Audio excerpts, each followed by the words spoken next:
Hi friends, எல்லோரும் எப்படி இருக்கீங்க? நல்லா இருக்கீங்களா? Welcome to Nirosha life style vlog. இன்றைக்கி வீடியோவில் நல்ல ஹெல்த்தியான, டேஸ்டியான, கிறிஸ்பியான ஒரு ஈவினிங் ஸ்நாக்ஸ் தான். எப்போவுமே நம்மளுக்கு குழந்தைங்களுக்கு இந்த காராமணியை ஊற வச்சு வேக வச்சு கொடுக்கும் போது அவங்களுக்கு போர் அடிச்சிடும். இந்த மாதிரி கிறிஸ்பியாக செஞ்சு தரும்போது அவங்க விரும்பி சாப்பிடுவாங்க. அதுவும் இல்லாமல் நல்லா டேஸ்ட்டாக இருக்கும். இந்த ரெசிபி பார்த்திங்கன்னா குழந்தைங்கள்லேருந்து பெரியவங்க வரைக்கும் ரொம்ப விரும்பி சாப்பிடுவாங்க. அந்தளவுக்கு டேஸ்ட்டாக இருக்கும். நான் இன்றைக்கி ஒரு 1/4 கிலோ அளவுக்கு வெள்ளை காராமணி எடுத்திருக்கேன். இப்போ பார்த்தீங்கன்னா இது ஒரு தண்ணி ஊற்றி ஒரு 2 தடவை நல்லா கழுவிட்டு தேவையான அளவு தண்ணி ஊற்றி ஒரு 3 மணிலேருந்து 4 மணி நேரம் நல்லா ஊற வச்சு எடுத்துக்கலாம். நல்லா ஊறிச்சினா தான் நல்லா கிறிஸ்பியாக பொரிச்செடுக்க முடியும். அதுவும் இல்லாமல் இது ரொம்ப நேரம் ஊற வைக்க வேண்டியதில்லை. இது ஒரு 3 மணி நேரத்துலேயே நல்லா ஊறிடும். இப்போ நான் ஊறினதுக்கப்புறம் காட்டுறேன் பாருங்கள். இந்த அளவுக்கு டபுள் சைஸாக நல்லா ஊறி சூப்பராக கிடைக்கும். இந்த மாதிரி ஊறினதுக்கப்புறம் நல்லா தண்ணியை வடிகட்டி கொஞ்சம் கூட தண்ணி இல்லாமல் நம்ம வடிகட்டி எடுத்துக்கலாம்.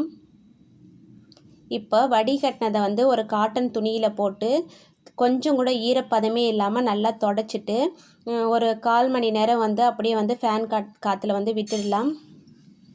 ஏன் ஒரு 1/4 மணி நேரம் விடணும்னு கேட்டிங்கன்னா, அதில் இருக்கிற ஈரப்பதம் கொஞ்சம் கூட இல்லாமல் இருந்தால் தான் நம்ம எண்ணெயில் போட்டு பொரிச்செடுக்கும் போது எண்ணெய் பொங்கி வராது. அதுவும் இல்லாமல் நல்லா கிறிஸ்பியாக பொரிச்செடுக்க முடியும். இப்போ பார்த்தீங்கன்னா ஒரு 10 நிமிஷம் நல்லா ட்ரை ஆகிடுச்சு. அது மேலே கொஞ்சம் கூட ஈரப்பதமே இல்லாமல் சூப்பராக காஞ்சிடுச்சு. ரொம்ப நேரம் காய விடக்கூடாது. ஒரு 1/4 மணி நேரம் ஃபேன் காற்றுல விட்டிங்கன்னா போதும். உள்ளே ஈரமாக இருக்கும், மேலே காஞ்சிருக்கும். இப்போ பார்த்தீங்கன்னா எண்ணெய் நல்லா காஞ்சிருச்சு. எண்ணெய் காஞ்சதுக்கப்புறம் மீடியம் ஃப்ளேமில் அடுப்பு மாற்றி வச்சுட்டு கொஞ்சம் கொஞ்சமாக நான் 2 பேட்சாக போட்டு பொரிச்சு எடுத்துக்கிறேன். மொத்தமாக எல்லாத்தையும் கொட்டிடாதீங்க. இப்போ பார்த்தீங்கன்னா நான் கொஞ்சமாக எண்ணெய் வச்சுருக்கேன். அதில் நான் 2 பேட்சாக பிரித்து வச்சுட்டு போட்டிருக்கேன். போடும் போது கைகளில் எடுத்து போடக்கூடாது. கைகள் எடுத்து போடும் போது எண்ணெய் மேலே பட வாய்ப்பு இருக்குது. அதனால் ஒரு பவுலில் அப்படி இல்லைன்னா இந்த கரண்டிலேயே நம்ம எடுத்து போட்டுக்கலாம். அப்போ ஈஸியாக இருக்கும். இப்போ பார்த்தீங்கன்னா எண்ணெய் நல்லா கொதிக்குது இல்லையா? இந்த எண்ணெயோட சத்தம் நல்லா கம்மியாகணும். அதுவும் இல்லாமல் நம்ம போட்டிருக்க அந்த காராமணி நல்லா கிறிஸ்பி ஆயிடுச்சுன்னா நல்லா மேலே இந்த மாதிரி நிற்கும் பாருங்கள். ஒன்று ஒன்றா வேக வேக மேலே வந்துடும். இந்த மாதிரி செஞ்சு பாருங்கள், எல்லாருக்கும் ரொம்ப பிடிக்கும். நம்ம ஒரு கைப்பிடி எடுத்து சாப்பிட்டோம்னா அடுத்த கைப்பிடி எடுத்து சாப்பிட தோணும். அந்த அளவுக்கு நல்லா டேஸ்ட்டாக ருசியாக இருக்கும். கண்டிப்பாக இந்த கடைகளில் வாங்கி கொடுக்காதீங்க.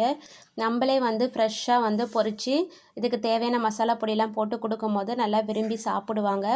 உங்களுக்கு இந்த மாதிரி சிம்பிளான ஹெல்த்தியான ரெசிபிஸ்லாம் பிடிக்கும்னு நினச்சிங்கன்னா நம்ம சேனலை சப்ஸ்கிரைப் பண்ணி வச்சு சப்போர்ட் பண்ணுங்கள். இந்த வீடியோ முழுசாக பார்த்துட்டு உங்களுக்கு பிடிச்சிருக்குன்னு நினச்சிங்கன்னா லைக் பண்ணி மோட்டிவேட் பண்ணுங்கள். இப்போ பார்த்தீங்கன்னா நல்லா கலர் சேஞ்ச் ஆகிடுச்சு. எல்லா பருப்புமே மேலே வர ஆரம்பிச்சிடுச்சு. இந்த அளவுக்கு கொஞ்சம் கலர் மாறும். நல்லா கிறிஸ்பியாக இருக்கும். நம்ம பிளேட்டில் எடுத்து போடும் போதே நல்லா கிறிஸ்பியாக சவுண்டு வரும். இப்போ பார்த்தீங்கன்னா நான் அடுத்த பேட்சும் போட்டு பொரிச்சிட்டேன். இப்போ போட்டு பொரிச்சது எல்லாத்தையும் நம்ம ஒரு தட்டில் போடும் போது அடியில் ஒரு டிஷ்யூ பேப்பர் போட்டிங்கன்னா எக்ஸ்ட்ரா இருக்க ஆயில் டிஷ்யூ பேப்பர் உறிஞ்சிடும். இப்போ பார்த்தீங்கன்னா கருவேப்பிலையும் இதுக்கு தட்டி வச்ச பூண்டும் ரொம்ப ரொம்ப முக்கியமானது. அப்போ தான் டேஸ்ட் சூப்பராக இருக்கும். அதோட ஃப்ளேவரும் சூப்பராக இருக்கும். நம்ம கருவேப்பிலை அதிகமாக கூட போட்டுக்கலாம். அந்த கருவேப்பிலை நல்லா மொறு மொறுன்னு அந்த மசாலா கூட சூப்பராக இருக்கும். இப்போ பார்த்தீங்கன்னா ஒரு 5-6 பல் பூண்டு எடுத்து தோலோடு தட்டி வச்சுருக்கேன். இதுவும் எண்ணெயில் போட்டு நல்லா கிறிஸ்பியாக பொரிய வச்சு எடுத்துக்கலாம். இப்போ நான் எல்லாத்தையும் பொரித்து எடுத்துட்டேன். இது கூட ஒரு ட்ரையாக நல்லா ஈரமே இல்லாத ஒரு பவுல் எடுத்திருக்கேன். அதில் நம்ம பொரிச்சது எல்லாத்தையும் போட்டுக்கலாம். சூப்பராக இருக்கும். கண்டிப்பாக வீட்டில் ட்ரை பண்ணி பாருங்கள். இது கூட நம்ம போடுற மசாலா நம்ம டேஸ்ட்டுக்கு ஏற்ற மாதிரி போட்டுக்கலாம். அவங்களுக்கு ஒவ்வொரு டேஸ்ட்டு பிடிக்கும். அதனால் அவங்களுக்கு ஏற்ற மசாலா பொடி போட்டுக்கோங்க. இப்போ நான் என்னென்ன மசாலா பொடி போட்டிருக்கேன்னா வறுத்து வச்சுருக்க கருவேப்பிலை பூண்டு போட்டிருக்கேன். இந்த மசாலாவுக்கு தேவையான உப்பு போட்டிருக்கிறேன். அதுக்கடுத்தது காரத்துக்கு ஏற்ற மாதிரி தனி மிளகாய்த்தூள், கொஞ்சமாக பெருங்காயத்தூள். கண்டிப்பாக பெருங்காயத்தூள் சேர்த்துக்கோங்க. அப்போ தான் ஃப்ளேவர் சூப்பராக இருக்கும். இது காரமும் தரும், கொஞ்சம் கலர் நல்ல கலரும் கிடைக்கும். இது வீட்டிலே அரைச்ச தனி மிளகாய்த்தூள். இதையும் சேர்த்துக்கலாம். சேர்த்துட்டு இதுக்கு தேவையான அளவு நான் சாட் மசாலா தூள், கொஞ்சமாக வறுத்து அரைச்ச சீரகத்தூள். சில பேருக்கு சாட் மசாலா தூளோட ஃப்ளேவர் டேஸ்ட்டு பிடிக்காது. அவங்க ஸ்கிப் பண்ணிக்கலாம்.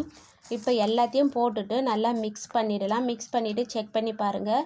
உங்களுக்கு உப்பு காரம் போதும்னா விட்டுடலாம், பத்தலைன்னா இன்னும் கொஞ்சம் கூட போட்டுக்கலாம். நான் செக் பண்ணி பார்க்கும்போது உப்பு கம்மியாக இருந்தது, அதனால் வந்து நான் கொஞ்சமாக உப்பு தூவிக்கிட்டேன்.